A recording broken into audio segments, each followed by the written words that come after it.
दोस्तों, एक लड़के की शादी एक ऐसी लड़की से हो जाती है कि जो उसकी ज़िंदगी को नर्क बना देती है। शादी के 2 ही सालों के अंदर उसने अपने पति को गुंडे से पिटवाया और सास-ससुर के साथ बदतमीज़ी की और उल्टा दहेज पीड़न का केस दर्ज करके वह मायके में रहने लगती है और ऊपर से अपने प्रेमी के साथ घूमती-फिरती ऐसा करती है।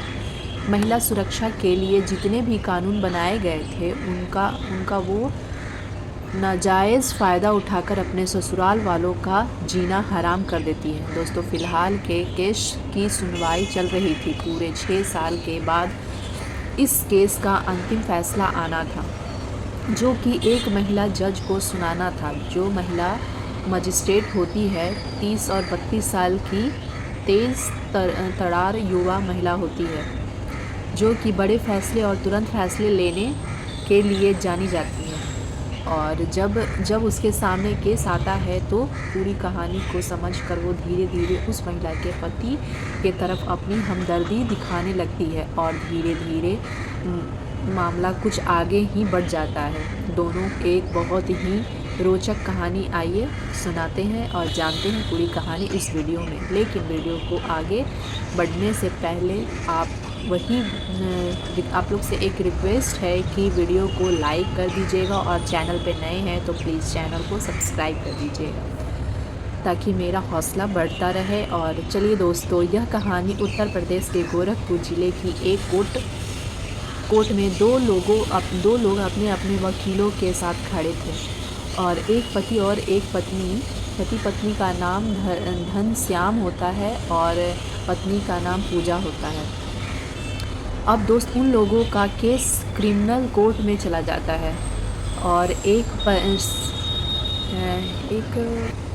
एक सेशन मजिस्ट्रेट होती है, जिसके सामने जब वो फाइल जाती है तो वे फाइल को पढ़ती हैं और उसके बाद पूरी तरीके से समझ के थोड़ा मुस्कुराती हैं, उन लोगों को देखती हैं और उसके बाद पहले वो इस लड़के से पूछती हैं जिसका नाम घनश्याम होता है,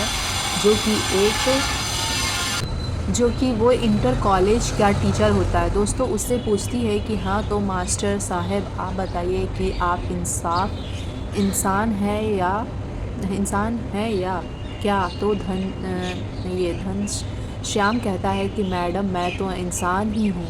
तो उन्होंने कहा कि आपकी पत्नी ने जो एक्सीलेंट में लिखा है, जो आपकी पत्नी ने जो एप्लीकेशन में लिखवाया है, जो आपकी पत्नी ने लिखवाया उसके मुताबिक आप इनको मारते हैं और पीटते हैं और शादी में बहुत सारा दहेज लेने के बावजूद आप इनको दोबारा दहेज मांगते हैं और इतनी सुंदर है इसके बजाय आप औरत से अपना रिश्ता, गैर औरत से, पराई औरत से आप रिश्ता रखते हैं। इसके अलावा इनको जो इनके रिश्तेदार आते हैं उनका इज़्ज़त नहीं करते हैं, इन पर अत्याचार करते हैं, जुल्म बढ़ाते हैं। तो यह इंसानियत है तो क्या है? ये इंसानियत है या क्या है? इन सब पर जो है घनश्याम होता है वो बोलता है कि मैडम, यह सारी चीज़ें जो है वो झूठी है, कुछ भी नहीं है, मैंने ऐसा कुछ भी नहीं किया। फिर वो कहती है तो पूजा से पूछती है कि पूजा, आप बताइए कि आपने जो सारा कुछ लिखवा रखा है वो सही है या गलत। तो उससे पहले वह कुछ बोलती, जो पूजा के वकील थे वह बोलने लगते हैं। वो कहते हैं मैडम, यह जो आदमी है एक नंबर का झूठा आदमी है, मक्कार आदमी है और इनके शादी के पहले ही रात से मेरे मुकल के ऊपर जुल्मों, वो जो मतलब पूजा पे वो शादी की रात से ही जुल्म सितम ढाना शुरू कर दिए थे और इसको कड़ी से कड़ी सज़ा मिलनी चाहिए। अब दोस्तों तभी वो जो मैडम थी, उन्होंने उनको वकील को रोकते हुए बोली कि वकील साहब, आप चुप रहिए, पहले जिसके साथ ये सब कुछ हुआ है उनको भी कुछ बोलने दीजिए।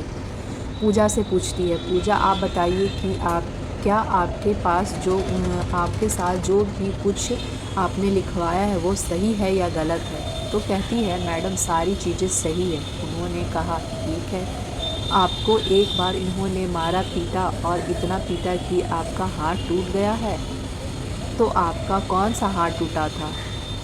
तो उसने बोला मेरा दाहिना हाथ टूटा था। फिर मैडम ने कहा कौन सा होता है दाहिना हाथ, आपका दाहिना हाथ कौन सा है? तो उन्होंने बोला यह हाथ। उन्होंने बोला कि यह जिस हाथ को ना बता रही है वह तो आपका बायां हाथ है।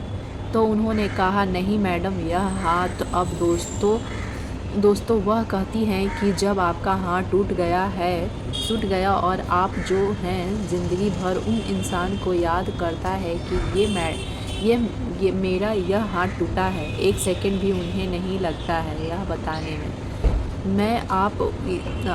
आप इतने देर बाद बता रही हैं। खैर छोड़िए, आपको याद नहीं, लेकिन जब आपका हाथ टूटा तो आप कहाँ गई?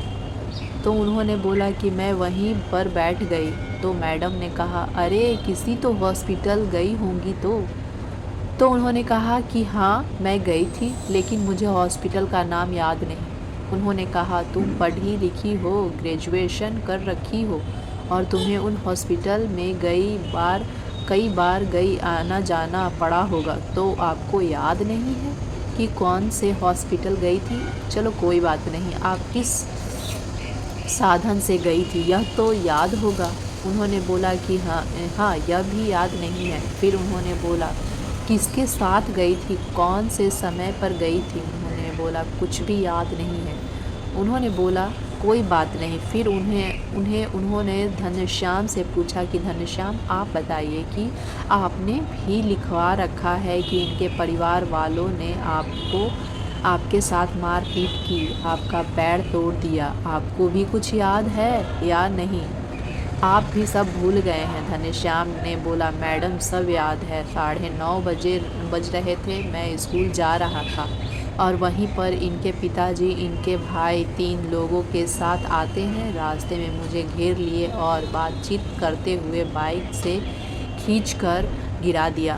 उनके बाद मारपीट करने लगे तो 2-3 लोग और मेरे पैर पर चढ़ गए। मेरा दायां पैर टूट गया, मेरे सर में चोटें आई, पीठ में चोट आई, पैर पर चोटें आई और उसके बाद जब कुछ लोग मुझे बचाने के लिए दौड़े तो ये लोग वहाँ से भाग गए। और उनके बाद मेरी बहन आती है। मेरी बहन के जो पति हैं वो आते हैं। ये दोनों मुझे आधे घंटे बाद हॉस्पिटल लेकर जाते हैं। हॉस्पिटल गुप्ता के यहाँ वहाँ पर मेरा इलाज होता है और 15 दिन तक मैं बिस्तर पड़ा रहा। मेरी माँ ने एक बच्चे की तरह छोटे से बच्चे की तरह मेरी देखभाल की, मेरा सब कुछ किया। तो मुझे सब याद है, कहते हुए रोने लगता है। तभी जो पूजा थी उन्हें बोली कि ऐसे ही करोगे तो ऐसे ही पापों और शुक्र है उससे कुछ दिन तो बच गए, इससे भी बुरा हाल तुम्हारा होगा। अब दोस्तों इतना सब सुनने के बाद जो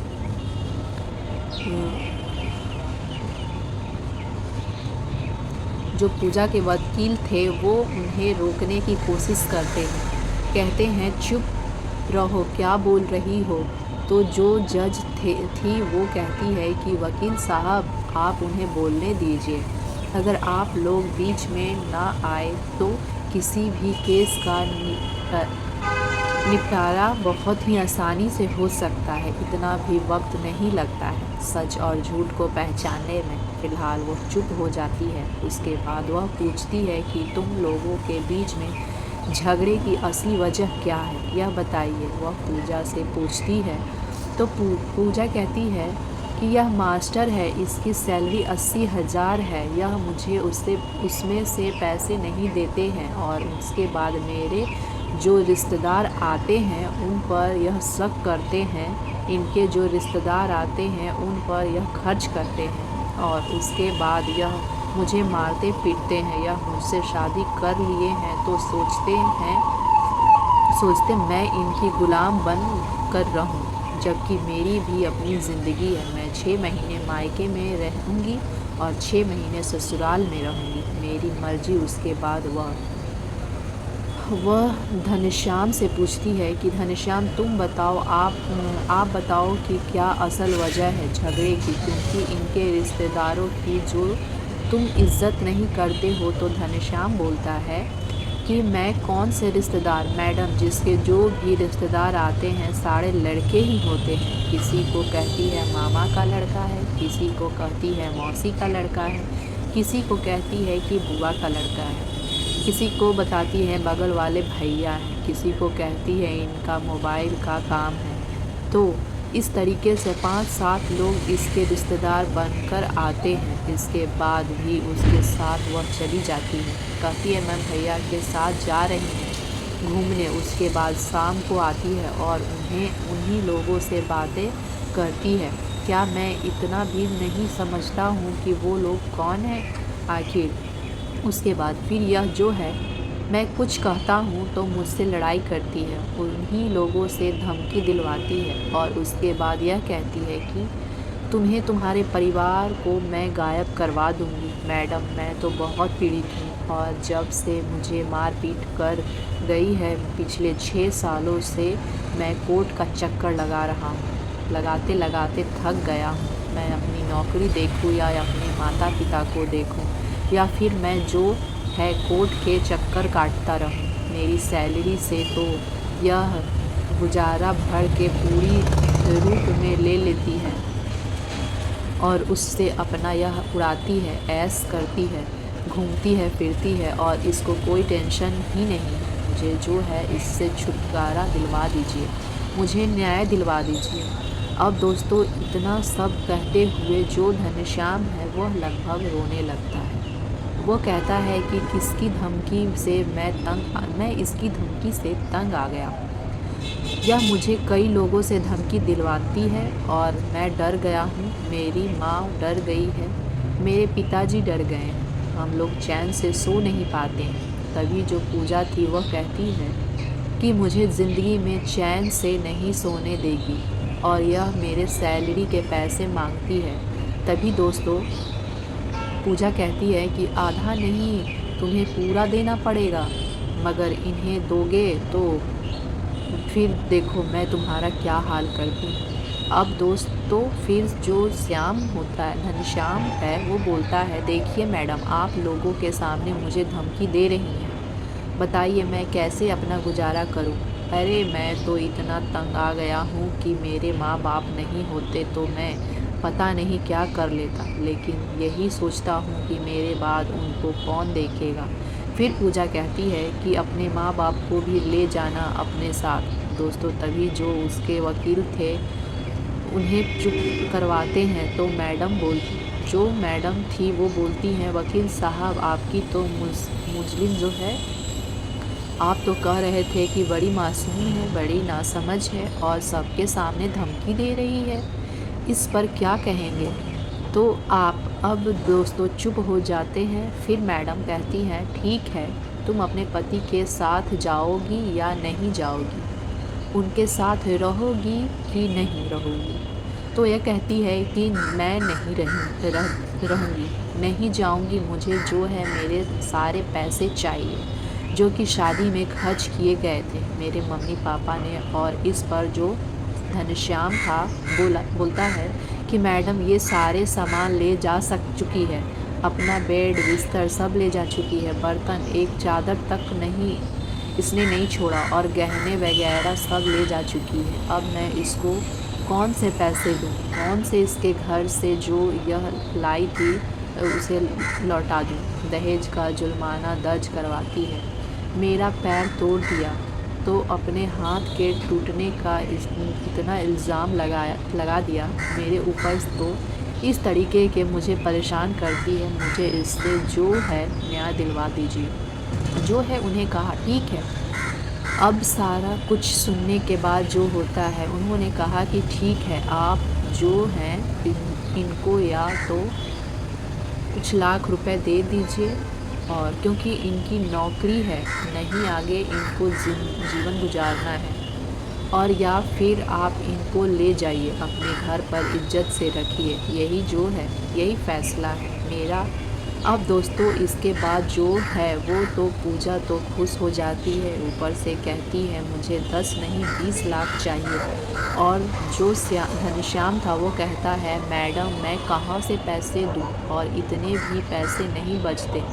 मैंने अभी अभी घर बनवा लिया है, मेरे पास कुछ नहीं है देने के लिए। मैं 2-4 लाख भी नहीं दे सकता, 10 लाख कहाँ से दे दूँ। उन्होंने कहा तो फिर दूसरा ऑप्शन है, आप इनको अपने घर ले जाइए। तो कहता है कि मैडम ठीक है, मुझे 15 दिन का आप समय दीजिए। अब दोस्तों वे 15 दिन का समय मांग लेता है, लेकिन जो पूजा थी वो कहती है कि मुझे अभी के 10 लाख चाहिए। तो ठीक है, वरना नहीं तो मैं 15 दिन बाद 20 लाख लूँगी। अब इतना सुनने के बाद जो पूजा का वकील थे उन्होंने कहा मैडम 10-20 लाख से क्या होगा, यह इतना पैसा कमाते हैं, कम से कम आप इनको 50 लाख रुपए चाहिए मुआवजा के तौर पर। अब दोस्तों जो है जज साहिबा थी, जो मैडम थी, उन्होंने कहा कि जो आपकी मुस्लिम जो है वो खुलेआम धमकी दे रही है और उस पर आप कुछ नहीं बोलें, और जब वो 20 लाख मांग रही है तो आप उनमें 50 लाख लगा दे रहे हैं। तभी जो है घनश्याम का वो जो वकील थे वो बोलते हैं कि मैडम फ़ायदे से तो इन रिश्ते को बिना लेन देन के ख़त्म कर लेना चाहिए, और इस औरत से मेरे जो मुकबिल है उनको छुटकारा दिलवाना कि जो है ज़िंदगी का सवाल है। लेकिन आपने इतना मुआवजा लगा ही दिया है तो आपने सोच समझ कर ही लगाया होगा। आपके फ़ैसले पर मैं कोई टिप्पणी नहीं करना चाहती, लेकिन 15 दिन का आप वक्त दीजिए, उसके बाद हम सोचेंगे क्या करना है। मैडम ने कहा ठीक है, 15 दिन बाद आप लोग आइएगा। अब दोस्तों इसके बाद इनका जो है अंतिम केस था, तो शाम हो गई थी, कोर्ट जो है उसके बाद बंद हो जाता है, और अब सब लोग अपने अपने घर के लिए चले जाते हैं। जब रास्ते में मजिस्ट्रेट साहिबा जो थी वो अपने आवाज़ पर जा रही होती थी, वो देखती है कि वो घनश्याम था, उसको 2-3 लोग घेरे हुए, और पूजा जो है उसको धमकी दे रही है कि मुझे 50 लाख देकर भी तुमको नहीं छोड़ूंगी, तुम्हें बर्बाद कर दूंगी, यह कर दूंगी। तभी जो मैडम अपने ड्राइवर से गाड़ी रोकने के लिए कहती है, उसके बाद शीशा डाउन करके उन सब बात सुनती है, और उसके बाद वह एक बार बोलती है कि क्या हो रहा है यह सब। अब वो जो है पहचान जाती है कि जज मैडम है, और उसके बाद जो है सारे लोग वहाँ से उनको छोड़कर चले जाते हैं।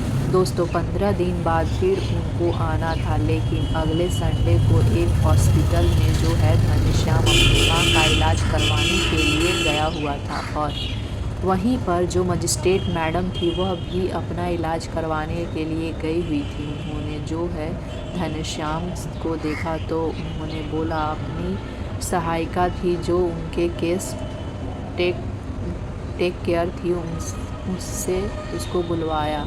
उनका जो ड्राइवर था वह गाड़ी लेकर बाहर ही खड़ा था हॉस्पिटल के, तो उनको बुलवाया। एक प्राइवेट वार्ड में थी, तो घनश्याम वहाँ पर आता है तो मैडम को देखकर चौंक जाता है, बोलता है मैडम क्या हुआ आपको। तो उन्होंने कहा कुछ नहीं, बस यहीं पेट में दर्द हो रहा था, कुछ ज़्यादा बढ़ गया था तो हॉस्पिटल चली आई, और ग्लूकोज वगैरह चढ़ रहा है, अभी आराम है। लेकिन आप किसको लेकर आए हैं? तो घनश्याम ने कहा मैं अपनी माँ को लेकर आया हूँ। उन्होंने कहा कि आपकी माँ का क्या हाल है? तो घनश्याम ने बोला ठीक ही है, अभी पापा के साथ बैठी हुई है। तो घनश्याम ने सोचा कि चलो अकेले हैं मैडम, इनको कुछ केस के सिलसिले में बात कर लेता हूँ।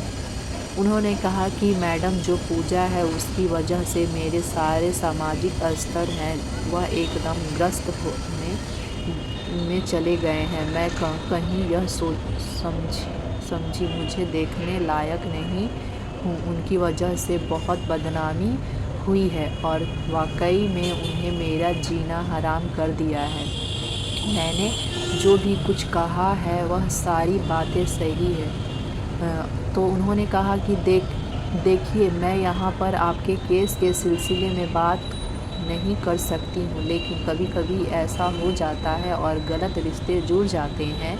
मैंने अपनी ज़िंदगी में कई साल मैंने वकालत की, उसके बाद मैं 3-4 साल से फाइनेंस मसले सुलझा रही हूँ। मैंने बहुत ऐसा देखा है कि कहीं पत्नी जो है पति के द्वारा सताई जाती है, कहीं पति जो है वह पत्नियों के द्वारा सताए जाते हैं। तो कई तरीके की कहानी चलती रहती है समाज में। लेकिन ठीक है, आप जो हैं, मैंने फ़ैसला सुना दिया है, या तो आप उनको पैसा दे दीजिए या फिर उनको घर ले जाइए। और घर ले जाइए, आप मास्टर हैं, समझदार हैं आप, और आप कहीं तो कहीं संतोष करिए, थोड़ा रिश्ते को बनाने की कोशिश करिए। तो घनश्याम बोलता है कि मैडम, मैं 2 साल से साथ रहता हूँ, मैं दसों बार इसके सामने झुक चुका हूँ, कोई बात नहीं मानती है और मैं क्या ही बताऊँ। वहाँ पर तो मैं कुछ बता नहीं पाया क्या क्या यह मेरे साथ करती है, और मैंने इसे कोई कमी नहीं रखा। मेरे माता पिता परेशान है कि मेरा रिश्ता कैसे आगे बढ़ेगा, मेरे बच्चे कब होंगे। मेरी 35-36 साल की उम्र हो गई है और अब जब मैं क्या करूं, मेरे समझ में नहीं आ रहा है, और मेरे पास अभी इतने पैसे भी नहीं हैं कि मैं उसको दे दूं। फ़िलहाल मैं इंतज़ाम में लगा हुआ हूँ, क्योंकि मैं उसको ले जाकर भी और फिर भी वो वैसे करेगी जैसा वह करती थी। अब आप ही बताइए कि मैं उसको ले जाऊं या फिर पैसे देकर उससे छुटकारा पाऊं। तो मैडम ने कहा कि मैं यह तुम्हें एडवाइस नहीं दे सकती, लेकिन फ़िलहाल दोनों में तुम्हें एक काम करना पड़ेगा, या तो आप पैसे दे दीजिए या फिर उनको ले जाइए अपने घर, इज्जत से रखिए। तो दोस्तों, जो घनश्याम था उसकी आंखों में आंसू आ जाते हैं। कहता है, मैडम, मैं वाकई में बहुत परेशान हूँ, मैं उसको पैसे दे दूँगा, उससे छुटकारा ले लूँगा, कोई बात नहीं, उससे भी अच्छी लड़की मुझे मिल सकती है। फिर घनश्याम कहता है कि मैडम, अभी भी वो मुझे धमकी दिलवाई है कि यह करेगी वो करेगी। उन्हें कहा, ठीक है, आप मेरा नंबर ले लीजिए, आप नंबर दे दीजिए, ऐसी कोई भी धमकी आती है तो मैं आपको कॉल कर दीजिएगा। दोस्तों, इसके बाद वह नंबर लेते हैं दूसरों का, और उसके बाद जो मैडम थी उन्होंने कहा, ठीक है, आप जाइए अपनी माँ को देखिए। दोस्तों, इसके बाद वह वहाँ से चला जाता है। 15 दिन के बाद फिर वह दोनों कोर्ट के सामने पेश होते हैं और एक ही मिनट में फ़ैसला हो जाता है, क्योंकि लाख का चेक जो था वह पूजा को थमा देता है घनश्याम, और उसके बाद उसकी सुनवाई ख़त्म हो जाती है और उन्हीं मजिस्ट्रेट के सामने यह ख़त्म कर दिया जाता है। दोस्तों, एक ही महीने बीतते हैं। फिर एक दिन जो मैडम थी वह जो है घनश्याम को कॉल करती है और कहती हैं, क्या हाल है मास्टर साहब, अब तो आपको कोई धमकी वगैरह नहीं आ रही है। अब मेरे जैसे ही वह देखता है मैडम का फ़ोन, वह हैरान रह जाता है। वो बोलता है कि मैडम, मैंने उसको जैसे ही पैसे दिए उसने शादी कर ली किसी से, अब क्या धमकी देगी। तो मैडम ने कहा, ठीक है, अब तुम भी अपनी कहीं शादी कर लो, क्या करोगे, रिलेशन में ऐसा होता है और हर कोई भोगी है, और इस सब चीज़ों का कहीं ना कहीं कोई ना कोई बचा है। फिर टीचर ने कहा, मैडम, आप लोग तो बच्चे होंगे इन सब चीज़ों से। उन्होंने कहा कि अब क्या बताऊं, कोई नहीं बचा है, मैं भी नहीं बची हूँ। फिर वो अपनी कहानी कहने लगती है कि जब मैं कॉलेज में पढ़ रही थी तो एक लड़का डॉक्टर बनकर मुझसे मिला। हम दोनों की बातचीत होने लगी, घूमने फिरने लगे। फिर वो मेरे ऊपर रिलेशन बनाने का दावा करने लगा, लेकिन जब मैंने उसके बारे में पता किया तो पता चला कि नंबर 1 का ठग है। फिर उन्होंने मुझसे पीछा छुड़ाया तो वह मेरा जो है कॉल रिकॉर्ड जो है वायरल करने की धमकी देने लगा। फिर मैंने कानून का सहारा लिया और बहुत मकसद के बाद मैंने उससे पीछा छुड़ाया। तो यह समझिए कि कोई नहीं बचा है। लेकिन अब आप जो हैं शादी कर लीजिए और इतने अच्छे हैं, किसी अच्छी लड़की से आप शादी कर लीजिए। फिर जो है घनश्याम कहता है ठीक है मैडम, लेकिन किससे करूँ समझ में नहीं आ रहा है। अभी तक तो कोई ऐसा भी सोचा नहीं, देखा नहीं। तो उन्होंने कहा ठीक है, आपके पास जो है और आज जो है किसी लड़की का फ़ोन आएगा और आप उससे बात कर लीजिएगा। अब दोस्तों वो चौंक जाता है, बोलता है कौन सी लड़की मैडम? वो बोलती है बस आप बात कर लीजिएगा, किसी का फ़ोन आएगा। अब दोस्तों उसके बाद वो फ़ोन काट देती है, लेकिन मास्टर साहब जो थे वो फ़ोन का इंतज़ार करने लगते हैं। बेशक से कि किसी लड़की का फ़ोन आए, किसी लड़की का फ़ोन आएगा। दोस्तों रात के 10 बज जाते हैं, लेकिन किसी का फ़ोन नहीं आया। एक दो फ़ोन और लोगों का आया, लेकिन जैसे ही आता था उनकी दिल की धड़कन धड़क जाती थी, लेकिन वो कोई उनके परिचय होते थे। रात के 10 बज गए थे तो मैडम उनको फ़ोन किया कि मास्टर साहब क्या हाल है? किसी का फ़ोन आया आपके पास, किसी लड़की का? तो घनश्याम ने बोला कि नहीं मैडम, आया तो नहीं, मैं तो इंतज़ार कर रहा था। तो मैडम ने कहा कोई बात नहीं, क्या पता, आप जो हैं इंतज़ार करिए आप। अब दोस्तों फिर जो है अगले दिन आ गया। मैडम ने फिर फ़ोन किया कि मास्टर साहब किसी का फ़ोन आया था कल आपके पास किसी लड़की का? तो उन्होंने बोला नहीं मैडम, नहीं आया था। उन्होंने कहा याद कीजिए, आ गया होगा। तो वह याद करता है, फिर कहता है मैडम नहीं आया था, बस आपका ही 2 बार कॉल आया था और किसी लड़की का तो नहीं आया था। तो इस पर मैडम ने कहा तो क्या मैं लड़की नहीं हूँ मैडम साहब? अब दोस्त इतना सुनने के बाद जो है वह घनश्याम रोने लगता है और कहता है मैडम आप अपने बारे में बात कर रही हैं? मैडम ने कहा हाँ, मैं अपने ही बारे में बात कर रही हूँ, क्या मैं अच्छी नहीं हूँ?